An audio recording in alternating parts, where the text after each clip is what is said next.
Sahitya Raj, and I'm so deeply grateful to be part of this conversation today. He's India's most loved poet who recites poetry in a way that makes the whole world pause around you. He then went on to being a featured writer and a content lead on one of the most famous storytelling platforms, Terribly Tiny Tales. Then went on to being a content creator who creates some of the most beautiful pieces of content on Instagram. Trust me when I say that. And right now, an award winning, published author of 4 books. Ladies and gentlemen, please put your hands together in inviting Rithvik Singh Rathore on stage. Thank you so much for the wonderful, really elaborate introduction. How are you doing today, Rithvik? I'm feeling really enthusiastic, overwhelmed. There is a lot of emotions running in my head simultaneously, but all good emotions. So yeah. That's a great feeling to have. I know you've been on a lot of prestigious platforms, but how does it feel being at the Sharjah Book Fair today? So I've always believed that home is not a place; it is a feeling. And whenever I'm surrounded by books, it is a kind of homecoming. So I feel like I am at home, even though I'm far away from home. If that makes sense. Yeah, and I think you make your readers also feel the same way.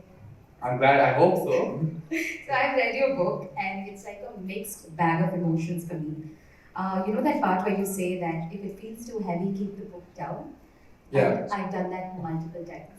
Like my heart just skips a beat. There's like a breath of air just stuck in my chest, and I even tear up sometimes. But I want to know how that process has been like for you. So I was in the 4th grade when I wrote the first article that I ever wrote for a school magazine.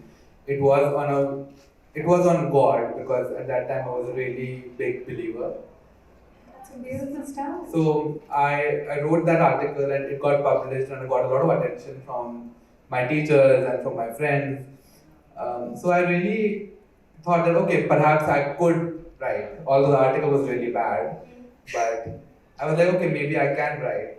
I wrote another one in the 8th grade when my English teacher back then, Miss Jyoti Williams, encouraged me to do that. And yeah, so I think it started for attention, then it started being a means of catharsis in a way, where I started feeling really closer to myself. The more I wrote, the closer it brought me to myself.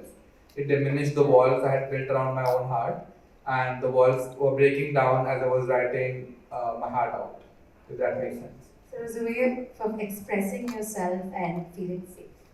Yeah, it's my safe space, it's my home, another home. Nice, beautiful. And I know only a handful of people who live their life wanting to be extraordinary. And I think that comes from never having to give up. And I know your publishing journey was a clear example of that. So, can you take us through that publishing process? What was it like for you? Like, how difficult is it to get a book from ideation to publishing on a scale of 1 to 10? How difficult is it to climb the Mount Everest? That difficult? It's not. But I'm just exaggerating. But yeah, it's pretty difficult to get your book published traditionally because traditional publishers are not accepting of all sorts of books, all sorts of genres, and specifically when it comes to poetry, not many publishers have faith that a poetry book can do well. I Don't Love You Anymore, which was my first traditionally published book, was the first book in I think a decade that did that well in the poetry space in India. Yeah, I heard. So I think the challenge lies in ensuring that you can deliver a certain number and you have faith in your own work and you have faith in your readership. So having a reader base is I think very important. So then it becomes a longer process because first you need to build a reader base, then you need to write a book, then you need to ensure the book is at par with literary standards, and you need to find a really good agent like Saksham right here. And then perhaps you can get a publishing deal or two. So I think you have to submit your book 8 months in advance. So if you want a book to come out in September, it needs to be sent before I think around December or January. But I also know you waited around 7 to 10 years to get it traditionally published. So Yeah. what kept you going? I wrote always for the sheer joy of writing. I never thought that I would be writing full time until I Don't Love You Anymore kind of took off and changed everything for me. And until I found the right path, I kept writing because I think perseverance can take you places. And I think that even if the rest of the world stops believing in you, as long as you keep believing in yourself, you can reach wherever you intend to reach. And I think this is just the beginning. And Of course, it's we have a only long the way to beginning, go. like you're Yeah. halfway there already, is what I feel. Coming to the most important question of the evening. I heard you're releasing a novel this month, and it seems to be an emotion that I think your readers are looking forward to you writing about because of all the content you've been posting on Instagram with those dreamy songs and those beautiful sayings. I think this is something we're looking forward. Could you tell us something about the upcoming novel? My novel is a story of three generations of women: a grandmother, her daughter, and the granddaughter, who is Aashman, who becomes the protagonist of the novel, around whose life the entire story revolves. So, from a purely marketing perspective, it is an enemies to lovers romance. But when you dig deeper, when you read the story, it's pretty layered, and it is centered around how caste in India shapes your entire existence, how surnames are not fragile things in India, how your entire life can be shaped in a certain way without any fault of your own. So I think that is the deeper, broader messaging that I want to convey through the novel. It's a literary fiction novel. It will come out. It's being published by Penguin Random House India. It will come out on the 29th of November. So yeah, really excited about that. Very nice. I think it's very different from what you usually write, no? Yeah, because that is my first full-length novel, and I've only been writing poetry so far, and I realize it's a different ballgame altogether. But really excited about it. Took me years to write this, years to edit this, so hoping it will do well. Yeah. Of course it will do well. Does all of this make you feel pressurized at any point? Does it make you feel intimidated? Like, is your relationship with numbers or the impact that you have on the society? I think with numbers, they give you more incentive to write better, to write more, and it also gives you feedback because the more people are reading your book, the more reviews you get. I think there is nothing better than reviews that can teach us what is setting well with audiences, what's not being appreciated, what I need to change in the future. So I think for feedback purposes, purely, I think numbers really help me. So the flowers are falling, which indicates how you fall in love, and it's also a depiction of the simplicity of the very act of being in love. Right. And the color, honestly, it's just my mom's favorite color. It wasn't, there wasn't any deep meaning associated with it. And I Don't Love You Anymore was something that was said to my best friend by someone. And Oh, so it's like a personal experience. yeah, not mine, but Yeah, a yeah. friend. So, and it really hurt her and through her me. So I didn't feel. So I felt really connected to this terminology, and in a way, I wanted to turn this into an empowering experience by you will always have yourself. So, Right. yeah. Interesting. I think we all love the way you are, but what advice would you give to your younger writer self? Is there anything you would have changed or done differently? I would have probably read a lot more. I would have read more religiously. I would have read at least a book a week, which I was at one point. But I think the more a writer reads, the better they get at writing. It's directly proportional. If you want to know how well a writer can write, just ask them what books they read.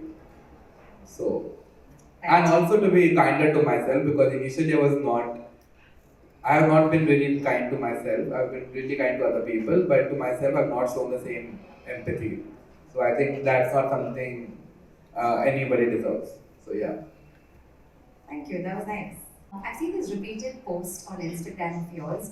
Every time you launch a new book, you go back to the store where you, I think, started reading and you place like tons of copies over there for Kirchand bookstores, what I'm talking about, in Khan Market, Delhi. Yeah. So I've been to Khan Market and it's that small gully where there's no place and you have your book signing there where people just line up, So I'm just talking to you here about how big you become. You still go back to your roots. I think that's really beautiful. What does all that translate to you?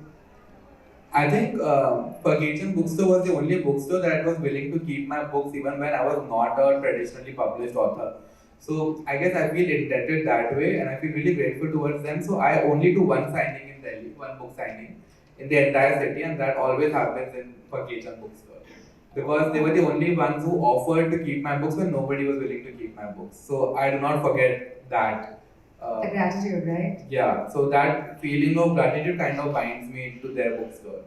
What is your writing inspiration? Where does it come from? Any favorite poet, a book, any writing idols, or maybe an experience at the top of your head you can think of? There are two authors who have shaped a major part of my life as well as my writing career, Ocean Wong and Arundhati Roy. Their works of fiction, On Earth We Are Briefly Gorgeous and The God of Small Things, both changed my life forever. So I think these two authors, I always recommend them to everybody above 18 to read their books. Right. If I may ask, what next? What is next in the pipeline? More books, poetry, or maybe exploring other mediums like films or the digital space? I would love to do script writing for an Indian TV show. Or like a web series? No, like the kind of shows that our moms and our grandmothers watch. Like Kyunki Saas Bhi Kabhi Bahu Thi. Exactly that. If Sasural Simarka was still on, I would totally approach them, write something for them. So you grew up watching all of this with your mom? Of course, like, who hasn't? Like I watched all these shows. I watched Balika Vadu, Ye Rishta Kya Kehlata Hai. All of that. So That was my content consumption. I'm not kidding. You want to write a melodrama, basically? I really want to write a melodrama, and I think I can do a really great job at it. And I think I have more experience about because I've watched them. I spent several hours watching it. So yeah. Very interesting. I don't think I've heard any personality in the media say that. There's a little post I put up about feminine energy. Like I feel like every human has both in them, the masculine and the feminine energy, but they don't balance it out in the right way. And I think you are a clear example of how your feminine energy is just the right amount. I feel like there should be more into the world where men can also express themselves more freely. Like you don't have to hold it in. Do you have anything to say about that? I think men have been pretty expressive throughout history because look at all the wars that have happened. That's fighting. Yeah, so they have been pretty expressive that way. I think women are the ones who have always been silenced and subjugated and all of that. And if there is no safe space for men to express their emotions, if they cannot try, that is also a product of patriarchy. It's not women who are judging them for not crying. It's men who are judging other men for crying, for feeling too much. Like if my hand gestures are a little feminine, if I do it like this, a man will probably make fun of me, but a woman won't. Right? Like for example, you are appreciating this, a man might not do that. So I think to be less macho and less. So the entire pressure to be macho or to be like a man or to not cry like a girl, as they say, is all a product of patriarchy. It's not the women who are asking you not to express yourself. You get that? Absolutely. So the burden for this should not be falling upon women or society. It should be falling upon the men who are the flag bearers of the same society, who have made all the laws. Because if the laws are against you, who made the laws? The men. The men. So that's how it works. Sometimes it gets really overwhelming to have to post all the time, to create content all the time. Leaving your writing, you also have to create an online presence.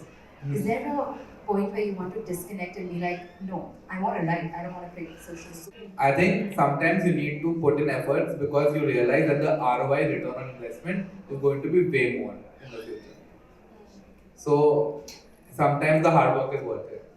Treat it like your 9 to 5. No, if you just sit at 9 and you record till 5, right, you will have done content for the whole month actually. Yeah. It's not that it looks intimidating, but it's not that intimidating once you're in it. Plus the ROI is massive. I'd like to end our conversation today with thank you note, of course. Rithvik, it's been such a delight talking to you. I just want to say thank you for being you, because I feel like there's very less people I meet out there who show that vulnerable side of themselves. And I think that's very brave and beautiful when a man or woman chooses to show that side of them. Wishing you all the best for your upcoming novel. Since it's a romantic novel, I look forward to it. I've never had an interaction with a more charismatic person than Sahitya right here. And let's give it up to her. I really think that Wow, that's very sweet. you are an excellent speaker and really charismatic and charming, and I think you have a long way to go. Oh my God. And I do thank you not say so that much. lightly, I say that with full conviction. So yeah. Thank you so much. Thank you so much. I will keep this compliment close to my heart forever and ever. Thank you so much. Thank you so much for having me, and I really had a great time, guys. Thank you for being so wonderful as an audience.